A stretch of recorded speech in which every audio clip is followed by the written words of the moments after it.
कैसे है मेरे फिल्म के दीवाने। आज की वीडियो में बात करेंगे 2018 में ब्रिटिश पीरियड की मूवी द फेवरेट के बारे में, जिसको IMDb पर रेटिंग मिले हैं 7.5 स्टार आउट ऑफ 10, जो कि काफी अच्छी रेटिंग है। और यह फिल्म एक सच्ची घटना पर आधारित है। तो आइए अब देर न करते हुए चलते हैं हमारी आज की मूवी की एक्सप्लेनेशन की ओर। तो फिल्म को सेट किया गया है सन 1711 ईस्वी में। ये वो वक्त है जब इंग्लैंड और फ्रांस के बीच जंग चल रही थी और इंग्लैंड की रानी एन को अपनी राजपाट में जरा भी दिलचस्पी नहीं है, क्योंकि वह बीमार है। तो फिल्म के पहले सीन में रानी एन अपने प्रमुख सलाहकार सहरा से कहती है कि आज मेरा भाषण कैसा था। तो सहरा जवाब देती है कि काफी अच्छा था। आगे दिखाते हैं कि रानी एन सहरा की आंख पर पट्टी बांधकर उसे कमरे के अंदर ले जा रही है और यहाँ हम व्यूअर्स चौंक जाते हैं। लेकिन वह रानी सहरा को एक महल का छोटा सा रूप दिखाती है और कहती है कि आज से यह महल तुम्हारा हुआ। लेकिन सहरा कहती है कि अभी यह करना सही नहीं है क्योंकि जंग चल रही है। तो यहाँ हम व्यूअर्स के लिए सवाल बन जाता है कि रानी भला अपनी सलाहकार सहरा को यह महल क्यों दे रही है, जो हमें आगे पता चलेगा। अगले दिन में दिखाते हैं कि एक लड़की है जिसका नाम एबिगेल है। वह घोड़ा गाड़ी में बैठकर महल की तरफ आ रही है और उसके सामने एक आदमी बैठा होता है। तो यहाँ एबिगेल उसे देखकर हल्का सा मुस्कुरा देती है। और फिर क्या था, वह आदमी तुरंत घोड़ा गाड़ी के अंदर ही हाथ गाड़ी का इस्तेमाल करने लगता है। और जब एबिगेल घोड़ा गाड़ी से नीचे उतरती है तो वह आदमी उसके पिछवाड़े पर एक चाटा मारता है, जिसकी वजह से एबिगेल घोड़ा गाड़ी से नीचे कीचड़ में गिर जाती है। लेकिन महल में पहुंचने के बाद वहाँ की एक नौकरानी एबिगेल को बताती है कि वह कीचड़ नहीं बल्कि टट्टी थी, क्योंकि वहाँ के लोग सड़क पर ही जानबूझकर टट्टी करते हैं। वह रानी एन को अपना विरोध इसी तरीके से दिखाते हैं। अब एबिगेल रानी एन की सलाहकार सहरा के पास जाती है। तो सहरा उसे देखकर दूर से ही कहते हैं कि तुम क्या रात किसी सुअर के साथ गुजार कर आई हो, जाओ पहले नहा लो फिर रानी से मिलना। तो यहाँ एबिगेल अपना परिचय देती है, जिसमें हम व्यूअर्स को पता चलता है कि वह नौकरानी के काम के लिए महल में आई है और वह रानी एन के सलाहकार सहरा की ही चाचा की लड़की है। मतलब सहरा एबिगेल के ताऊ की लोंडिया होती है। और यहाँ हमें यह पता चलता है कि एबिगेल के फादर ने एबिगेल को बेच दिया था क्योंकि वह उसे जुए में हार चुके थे। अगले सीन में दिखाते हैं कि महल के अंदर सभी शाही लोग बत्तखों की रेस करवा रहे हैं। तो हम व्यूअर्स यहाँ सोचते हैं कि इंग्लैंड और फ्रांस के बीच तो जंग चल रही है, फिर ये लोग जंग पर क्यों नहीं गए। तो मैं आपको बता दूं कि पहले के राजा महाराजा सिर्फ एक ही जंग लड़ा करते थे, वो थी बिस्तर की जंग। क्योंकि सुना है राजा महाराजा अपने औजार से 10 ईंट तक उठा देते थे, लेकिन असली जंग तो सिपाही लड़ा करते हैं और राजा का तो केवल नाम होता है। अब रेस के दौरान सहरा के पास रानी का एक और सलाहकार हार ले आता है और वह कहता है कि तुमने तो पूरा महल ही रानी से ऐंठ लिया, कौन सा टोटका किया है तुमने रानी पर। क्योंकि हम व्यूअर्स की तरह हारले भी समझ नहीं पाता कि आखिर रानी ने सहरा को महल क्यों दे दिया, वह सहरा को ही अपना खास सलाहकार क्यों बनाए बैठी है, मतलब कि फेवरेट, जो कि फिल्म का टाइटल भी है। आगे हारले अन्य सलाहकारों से कहता है कि हमें जंग में फ्रांस से समझौता करना चाहिए। तो इस पर सहरा कहती है कि नहीं, हम जंग जीत रहे हैं, हम फ्रांस से समझौता नहीं करेंगे। और यहाँ सहरा लगान को भी दुगना करने के लिए बोलती है, लेकिन यहाँ हारले इसके लिए तैयार नहीं होता। वह नहीं चाहता कि लोगों पर लगान का दुगना बोझ पड़े। अगले सीन में दिखाते हैं कि रानी नए मेकअप के साथ सहरा के सामने आती है और वह सहरा से कहती है कि मैं उस रूसी राजदूत से मिलने के लिए तैयार हूँ, और कहती है कि मैं कैसी लग रही हूँ। तो इस पर सहरा कहती है कि तुम बिल्कुल बिच्छू लग रही हो और यकीन नहीं आता तो शीशे में अपना चेहरा देख सकती हो। और चौंकने वाली बात तो यह होती है कि जब रानी अपना चेहरा शीशे में देखती है तो वह वाकई मान जाती है कि हाँ बिच्छू लग रही हूँ। और सहरा रानी को ऐसा इसलिए बोल रही होती है ताकि वह उस रूसी राजदूत से मिलने जाए, ना कि रानी। और यहाँ हम व्यूअर्स का दिमाग फिर से चकराता है कि यह किस तरीके की रानी है और वह सहरा से इतना क्यों डरती है, जो हमें आगे पता चलने ही वाला है। दूसरी तरफ दिखाते हैं कि एबिगेल बाकी की नौकरानियों के साथ किचन में काम कर रही होती है। उसे काफी काम करने पड़ते हैं, जैसे बर्तन धोना, कपड़े धोना, फर्श साफ करना और कई ऐसे काम एबिगेल को वहाँ करने पड़ रहे हैं। आगे दिखाते हैं कि रानी दर्द से कर्रा रही है कि हाय बच गई, बचा लो कोई मुझे, कोई है सुनने वाला, बचा लो, क्योंकि उनके पैरों पर काफी जख्म है और सहरा ही रानी के इन जख्मों पर पट्टियां बांधती है। तो यहाँ सभी नौकरानियां होती हैं और साथ में एबिगेल भी। तो एबिगेल जब रानी के जख्मों को देखती है तो वह तुरंत जंगल से जाकर कुछ जड़ी बूटियां लाती है और जब वह जड़ी बूटियों को रानी के पैरों पर लगाती रहती है तो उसे सहरा देख लेती है और वह एबिगेल से कहती है कि तुम्हारी हिम्मत कैसे हुई मेरी बिना इजाजत के रानी के करीब आने की। तो एबिगेल कहती है मैं तो केवल रानी के पैरों पर जड़ी बूटी लगा रही थी। लेकिन सहरा एबिगेल की एक नहीं सुनती और वह एक नौकर को हुक्म देती है कि एबिगेल की कमर पर 10 छड़ी मारी जाए, क्योंकि उसने बिना इजाजत के रानी के कमरे में घुसने की गुस्ताखी की है। और सहरा ऐसा इसलिए करती है क्योंकि वह नहीं चाहती कि कोई भी रानी के करीब आए। आगे दिखाते हैं कि एक तरफ एबिगेल की कमर पर छड़ी पड़ रही है और दूसरी तरफ रानी सहरा से कहती है कि आज तुमने क्या लगाया है, पैरों पर काफी आराम मिल रहा है। तो उस पर तुरंत सहरा एबिगेल के पास जाती है और जब तक 9 छड़ी एबिगेल को पड़ चुकी थी तो वह नौकर को रोक देती है कि और छड़ी मत मारो और एबिगेल से कहती है कि रानी को तुम्हारी जड़ी बूटी से काफी आराम लगा है तो तुम मुझे और जड़ी बूटियां लाकर दे सकती हो। तो एबिगेल कहती है जी बिल्कुल। और यहाँ एबिगेल रानी के करीब आने के साथ साथ सहरा का भी थोड़ा सा भरोसा जीत लेती है, जिसके बदले उसे गंदी जगह से एक साफ रूम में शिफ्ट करवा दिया जाता है। और यह सब सहरा के आदेशों पर होता है, ना कि रानी के आदेश पर। अब रानी की खास सलाहकार सहरा और सहरा की खास नौकरानी एबिगेल। यहाँ एबिगेल की इतनी तरक्की तो हो चुकी थी। आगे दिखाते हैं कि सहरा और एबिगेल जा रहे होते हैं कि तभी महल का एक शाही आदमी आता है और वह एबिगेल से नैन मटक्के करने लगता है। तो इस पर सहरा कहती है कि मेरी नौकरानी से मुंह मीठा करना चाहोगे, और एबिगेल भी वहाँ मुस्कुरा देती है। दूसरी तरफ दिखाते हैं कि हारले एक और सलाहकार के साथ रानी का इंतजार कर रहा होता है, लेकिन तभी वहाँ सहरा आती है और वह कहती है कि मैं आ गई। तो हारले कहता है कि हम रानी का इंतजार कर रहे हैं, तुम्हारा नहीं। तो इस पर सहरा कहती है कि उन्होंने ही मुझे भेजा है। तो हारले कहता है कि क्या कहा उन्होंने। तो सहरा कहती है कि उन्होंने कहा कि हारले के चेहरे पर जितनी झुर्रियां हैं उतनी तो मेरी योनि पर भी नहीं है। तो इस पर हारले कहता है कि यह शब्द उनके नहीं नहीं तुम्हारे लगते हैं। तो सहरा कहती है कि रानी ने यह आदेश दिया है कि वह फ्रांस से जंग नहीं रोकेंगी। तो उस पर हार्वे कहता है कि जंग के लिए पैसा कहां से आएगा। तो सहरा कहती है कि हम लगान को दुगना कर देंगे। लेकिन यहाँ हार्वे को यह पसंद नहीं आता। वह कहता है कि अगर लगान को दुगना कर दिया गया तो देश के अंदर ही जंग छिड़ जाएगी और कहता है कि मैं खुद रानी से रूबरू होकर बात करना चाहता हूँ। तो उस पर सहरा कहती है कि नहीं, तुम नहीं मिल सकते, तो तुम्हें मेरे ही आदेश सुनने होंगे। तो हार्वे गुस्से में वहां से चला जाता है और एबिगेल यह सब अपने चील जैसे कानों से सुनती रहती है। आगे दिखाते हैं कि सहरा अपने हस्बैंड को जंग के लिए रवाना कर रही होती है और वह उससे कहती है कि ज्यादा जोश में काम मत लेना, बल्कि होश में लेना। और सहरा रानी से जाकर कहती है कि देखो मेरे पति जंग के लिए जा रहे हैं और कल रात मैंने सपना देखा कि मेरे हस्बैंड का सर एक फ्रांसीसी के हाथ में है। यहाँ वह रानी को यह जताना चाहती है कि मैं और मेरे हस्बैंड ही राजपाट को संभाल रहे हैं। आगे दिखाते हैं कि एबिगेल अपनी एक चाल खेलती है। जब रानी उसके पास से गुजर रही होती है तो वह खांसने लगती है और रानी से कहती है कि माफ करना रानी साहिबा, जब मैं आपके लिए जड़ी बूटी तोड़ने गई थी तब शायद मुझे सर्दी लग गई। इससे वह रानी के दिमाग तक यह पहुंचा देती है कि मैं ही आपके लिए जड़ी बूटी लेकर आई थी, न कि सहरा। तो इससे एबिगेल रानी की नजरों में आ जाती है और यह सब सहरा देखती है और वह समझ जाती है कि एबिगेल रानी के करीब आना चाहती है और मेरा पत्ता काटना चाहती है। तो वह एबिगेल से कहती है कि चलो निशानेबाजी करते हैं और अगले सीन में हम दोनों को निशानेबाजी करते हुए देखते हैं। तो पहले सहरा उड़ते हुए कबूतर को निशाना बनाती है और वह एक ही फायर में कबूतर को उड़ा देती है और फिर एबिगेल फायर करती है, लेकिन उसका निशाना चूक जाता है। तो इस पर सहरा टोंट मारते हुए कहती है कि क्या बात है, तुमने तो आसमान का सीना ही छन्नी कर दिया। अगले सीन में दिखाते हैं कि एबिगेल उसी शाही आदमी को सेड्यूस करने की कोशिश कर रही होती है जो उससे मुंह मीठा करना चाहता है। अगले सीन में दिखाते हैं कि महल के अंदर जश्न चल रहा होता है और वहाँ हार्वे रानी के पास आता है और कहता है कि रानी साहिबा लोगों पर लगान दुगना करना सही नहीं होगा। तो रानी कहती है कि इस बारे में तुम सहरा से बात कर सकते हो। और तभी रानी देखती है कि इस जश्न में सहरा किसी मर्द के साथ डांस कर रही होती है और यह देख रानी के तन बदन में आग लगने लगती है और वह गुस्से में तुरंत एक फैसला लेती है कि मैं लगान को दुगना नहीं करूंगी। वह ऐसा इसलिए कहती है क्योंकि वह सहरा के करीब किसी मर्द को नहीं देखना चाहती। तो तभी सहरा दौड़कर रानी के पास आती है और वह उसे अंदर ले जाती है। तो अंदर जाने पर रानी सहरा को एक थप्पड़ जड़ती है। तो सहरा कहती है कि मुझे माफ कर दो, आज के बाद मैं किसी मर्द के साथ डांस नहीं करूंगी। और रानी से कहती है कि अपने ठिकाने पर चलोगी या मेरे ठिकाने पर। तो रानी कहती है कि मेरे ठिकाने पर और वह दोनों खिलखिलाती हुई रानी के कमरे में पहुंच जाती है और वहाँ हम व्यूअर्स देखते हैं कि सहरा रानी को बुरी तरीके से चूमने लगती है और वह रानी को दबा के रगड़ती है। लेकिन तभी हम व्यूअर्स देखते हैं कि रानी के कमरे में ऊपर की तरफ एबिगेल छिपी हुई है और वह नीचे देखती है कि सहरा ने तो रानी का राजपाट हिला रखा है। और यहाँ एबिगेल और हम व्यूअर्स के लिए अब तक के सारे राज खुल जाते हैं। आखिर रानी सहरा की सारी बातें क्यों सुनती है और रानी ने सहरा को ही क्यों अपना सलाहकार बना रखा है। और रानी तो नाम की ही रानी होती है, असली में राज तो सहरा कर रही होती है क्योंकि यह रानी लेस्बियन होती है और वह सहरा के साथ दबा दबा के रगड़ा मारती है। अब एबिगेल बहुत ही दबे पांव से वहाँ से निकल जाती है क्योंकि एबिगेल के हाथ एक ऐसा राज लग गया था जो महल की दीवारें तक हिला सकता था। तो अब एबिगेल जैसे ही रानी के कमरे से बाहर जा रही होती है तो उसे अचानक से हार्ले मिल जाता है और वह एबिगेल के हाथ में किताब देखकर कहता है कि इतनी रात में तुम रानी के कमरे से आ रही हो, जरूर तुमने यह किताब चुराई है। तो उस पर एबिगेल कहती है कि नहीं, यह मुझे मेरी मालकिन सहरा ने दी है। तो हार्वे कहता है कि तो चलो अभी चलकर उनसे पूछ लेते हैं। तो एबिगेल मना करती है और बिना चोरी करे भी चोरी का इल्जाम अपने सर पर ले लेती है क्योंकि वह नहीं चाहती कि रगड़े का राज हार्वे को पता चले क्योंकि यह राज काफी कीमती होता है। तो हार्वे एबिगेल को खोपचे में लेकर जाता है और कहता है कि अगर तुम चाहती हो कि मैं तुम्हें यह चोरी की बात किसी और को ना बताऊं तो तुम्हें मेरा एक काम करना होगा। और यहाँ एबिगेल सोचती है कि शायद हार्वे गुफा की एंट्री का टिकट मांगेगा, लेकिन हार्वे कहता है कि मुझे गुफा में कोई दिलचस्पी नहीं है, मैं तो यह चाहता हूँ कि तुम रानी और सहरा पर नजर रखो और यह पता लगाओ कि आखिर रानी सहरा को अपनी प्रमुख सलाहकार बनाए क्यों बैठी है। लेकिन यहाँ हार्वे को क्या पता कि एबिगेल वह राज पहले से ही जान चुकी है। लेकिन एबिगेल हार्वे से कहती है कि मैं सहरा अप्पी के साथ धोखा नहीं कर सकती क्योंकि उन्होंने मुझे काम पर रखा है। तो इस पर हार्वे कहता है कि तुम्हें अगर मेरी बात नहीं मानी तो मैं तुम्हें वहीं फिकवा दूंगा जहाँ से तुम आई थी। तो यहाँ एबिगेल मान जाती है और कहती है कि ठीक है, मैं तुम्हें उन दोनों के बीच सारी जानकारी दूंगी। लेकिन हम व्यूअर्स जानते हैं कि एबिगेल हार्वे को रानी के पादने के बारे में भी नहीं बताने वाली। आगे दिखाते हैं कि एबिगेल रानी और सहरा के लिए चाय बना रही होती है और जब वह रानी को यह चाय देती है तो इस पर सहरा कहती है कि नहीं, रानी साहिबा को यह चाय मत देना क्योंकि इसमें मीठा है और रानी साहिबा का इससे पेट खराब हो जाता है। लेकिन रानी कहती है कि नहीं, मैं तो जरूर पीना चाहती हूँ यह चाय। लेकिन सहरा मना करती है और रानी नहीं मानती है। तो एबिगेल कहती है कि पीने दीजिए ना रानी साहिबा को यह चाय। तो इस पर सहरा एबिगेल से कहती है कि तू ज्यादा शरीफ मत बने, सबसे पहले तेरे ही मुंह पर पिचकारा मारेगी रानी साहिबा। और अब रानी साहिबा को भी इस चाय में पिचकारा नजर आने लगता है तो वह चाय छोड़कर अपने रूम में चली जाती है। अगले सीन में हम एबिगेल और सहरा को फिर से निशानेबाजी करते हुए देखते हैं। यहाँ एबिगेल सहरा से कहती है कि हार्वे ने मुझसे कहा कि मैं तुम्हारे और रानी के बारे में सारी जानकारी उसको दूं। तो इस पर सहरा कहती है कि तो तुम क्या करोगी। तो वह कहती है कि मैं कुछ नहीं बताऊंगी। इससे एबिगेल सहरा का भरोसा जीतने की कोशिश करती है लेकिन सहरा बहुत शातिर होती है, वह समझ जाती है। तो अब एबिगेल अपना दूसरा पैतरा फेंकती है। वह कहती है कि मैं तुम्हारे रगड़े का राज भी किसी को नहीं बताऊंगी। यहाँ एबिगेल सहरा को ब्लैकमेल करने की कोशिश करती है लेकिन सहरा उसे धमकी देती है कि अगर यह बात किसी को भी पता चली तो तुम गई समझो। और एबिगेल यहाँ डर जाती है। अब आगे दिखाते हैं कि रानी अपने कमरे में अकेली बैठी है और उसे अचानक रगड़े की तलब उठती है तो वह सहरा को इधर उधर ढूंढने लगती है। लेकिन सहरा रानी के खजाने का हिसाब किताब रखने में लगी हुई है। तो रानी सहरा को डराने के लिए सुसाइड करने का नाटक करती है और वह विंडो से कूदने लगती है। तो वहाँ सहरा आती है और रानी से कहती है कि कूदना है तो पत्थरों पर कूदना, अगर घास पर गिरी तो बच जाओगी। तो रानी कहती कहती है कि तुम मुझसे प्यार नहीं करती। तो इस पर सायरा कहती है कि मैं अगर हमेशा तुम्हारे पास ही पड़ी रहूंगी तो कामकाज कौन संभालेगा। तो रानी कहती है कि तुम्हें कामकाज की पड़ी है लेकिन मेरी खाज की कोई फिक्र नहीं है, तुम काम से छुट्टी ले लो ना। तो इस पर सायरा कहती है कि मैं कोई मस्का नहीं हूँ जिसे तुम पूरे दिन चाटती रहो। और सायरा यह कहकर वहाँ से चली जाती है कि मैं दोपहर को तुम्हारे साथ ताश खेलने आ सकती हूँ, लेकिन वह कामकाज में कुछ ज्यादा ही बिजी हो जाती है। तो वह अपनी जगह एबिगेल को रानी के साथ ताश खेलने के लिए भेज देती है, लेकिन रानी उस पर भड़क जाती है कि सायरा को ही भेजो, तुम क्यों आई हो। तो इस पर एबिगेल कहती है कि अजी वो मेरे ताऊ की तो लौंडिया है, हम दोनों अलग थोड़ी हैं। तो इस पर रानी कहती है कि मुझे कुछ नहीं सुनना, सायरा को ही भेजो। तो एबिगेल अचानक से रानी के पास ही कुछ खरगोशों की तारीफ कर देती है जिन्हें रानी अपने बच्चे मानती है। तो यहाँ हम व्यूअर्स को पता चलता है कि अब तक रानी के 17 बच्चे मर चुके हैं और वह इसी वजह से 17 खरगोशों को पालती है जिन्हें वह अपने बच्चे मानती है। तो यहाँ एबिगेल के मुंह से खरगोशों की तारीफ सुनने पर रानी उससे खुश हो जाती है और एबिगेल रानी के साथ उसके दुख में दुखी होकर उसके दिल में अपने लिए जगह बना लेती है और यह दोनों बैठकर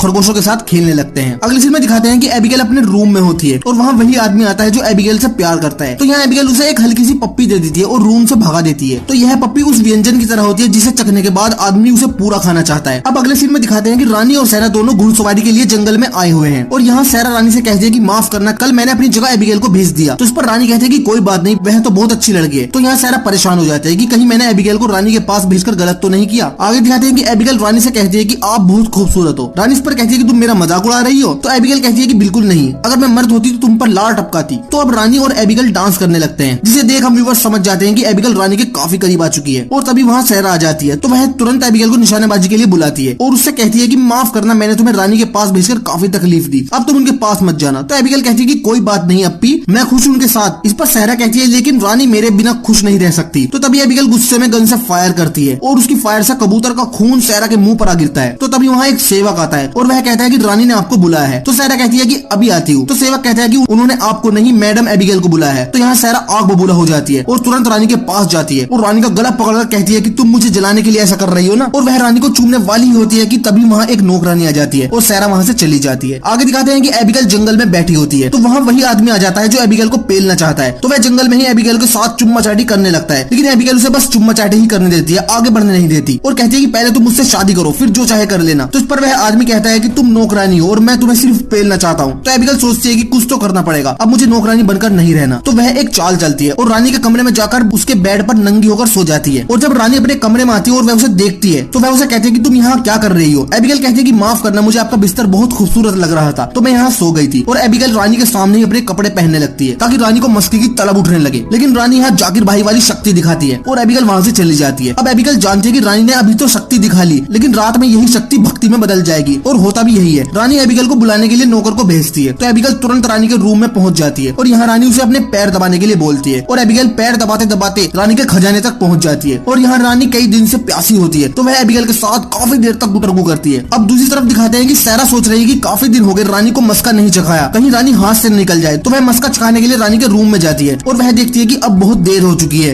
रानी को किसी और का मस्का पसंद आ गया है, क्योंकि वह देखती है रानी और एबिगेल दोनों बिल्कुल नंगी नमरजात बेड पर पड़ी है। तो सायरा वहाँ से चली जाती है और सायरा के जाने के बाद एबिगेल बिल्ली की सी आंख खोलती है और यहाँ व्यूअर्स के लिए एक टाइटल बन जाता है कि एबिगेल का मस्का। अब सायरा के तो पैरों से जमीन ही खिसक जाती है क्योंकि उसके हाथों से राजपाट जाता नजर आ रहा था। अगले सीन में दिखाते हैं कि सायरा एबिगेल को अपने पास बुलाती है और उसके सिर पर किताब फेंक कर मारती है। तो एबिगेल कहती है कि अप्पी वो मैंने नहीं किया, वो तो रानी साहिबा का हुक्म था। तो इस पर सायरा एक कविता पढ़ती है, कल की आई नौकरानी तू कैसे मुझ पर अकड़ रही, मैं भी सोचूं रानी से मेरी किस बात पर बिगड़ रही, मैं तो समझी कि रानी किसी और चक्कर में पड़ रही, लेकिन अब पता चला है मुझको कि तू है उसको रगड़ रही। तू नहीं जानती कैसे मुझे रानी को खुश रखना पड़ता है, ये सब हो जाने के बाद मेरा पूरा बदन अकड़ता है, उसके बिच्छू जैसे मुंह को मुझे खूब चूमना पड़ता है और चुम्मा चाटी हो जाने पर घंटों तक मेरा मुंह सड़ता है। और यह दर्द भरी कविता पढ़ने के बाद सायरा एबिगेल से कहती है कि तुम आज से वही सफाई करोगी, अगर मैंने तुम्हें रानी के आसपास भी देखा तो मैं इस बार तुम्हें नहीं छोड़ने वाली। तो इस पर एबिगेल कहती है ठीक है अप्पी और वहाँ से चली जाती है। लेकिन वह बाहर जाकर अपने मुंह पर किताब ही किताब बजाने लगती है तो उसके मुंह से खून बहने लगता है और वह रानी के कमरे के बाहर जाकर रोने लगती है। तब रानी उसे बाहर आकर देखती है और उससे बोलती है कि क्या हुआ तुम्हें, खून कैसे निकल रहा है। तो वह रानी से कहती है कि अप्पी ने मारा।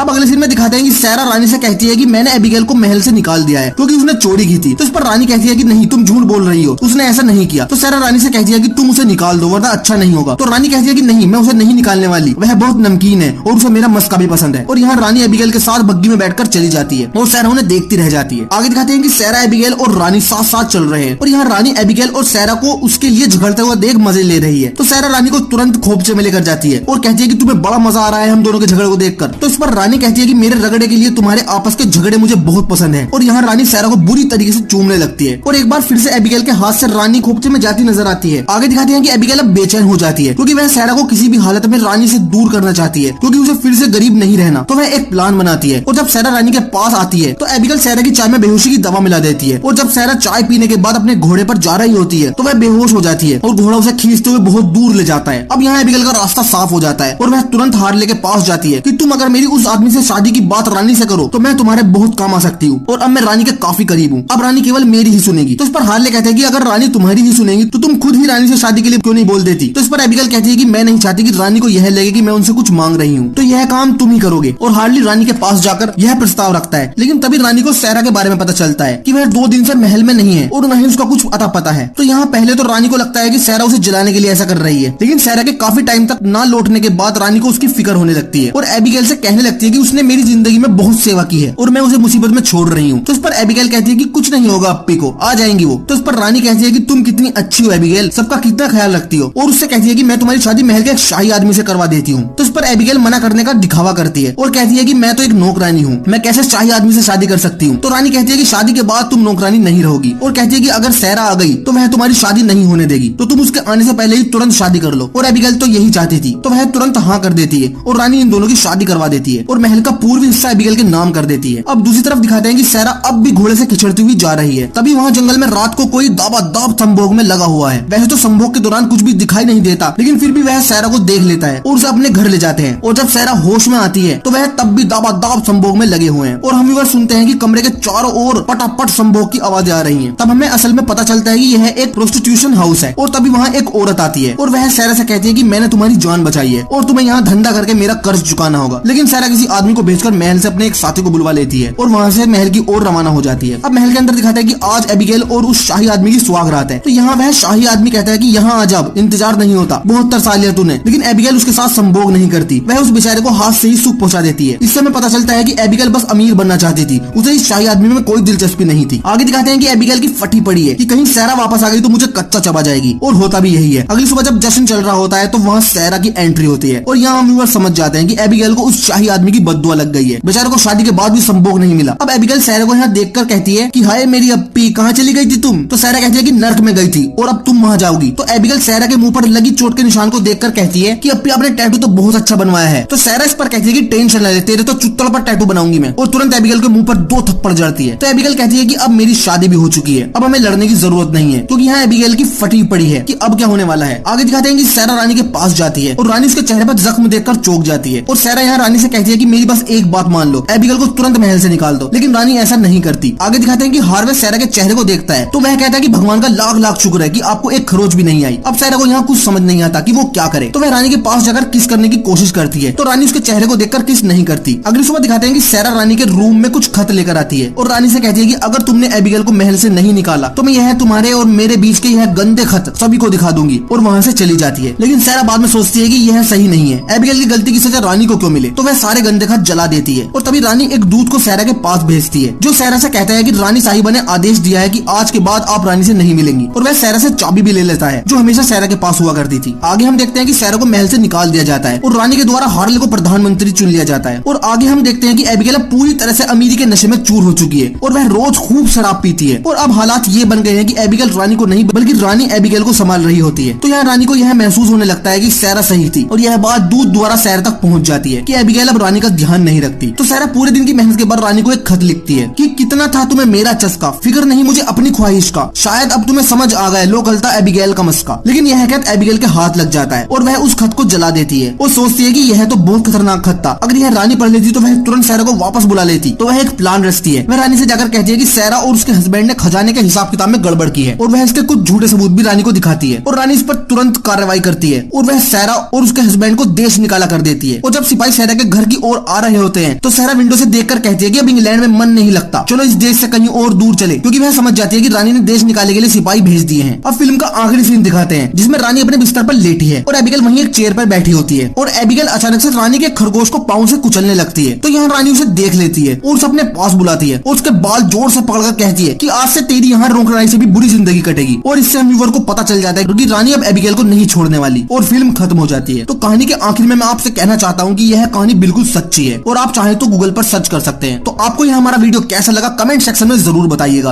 और प्लीज हमारी वीडियो को लाइक जरूर करें और चैनल चैनल को सब्सक्राइब करना ना भूले। तो मिलते हैं हमारी अगली वीडियो में ऐसी ही किसी और कहानी के साथ।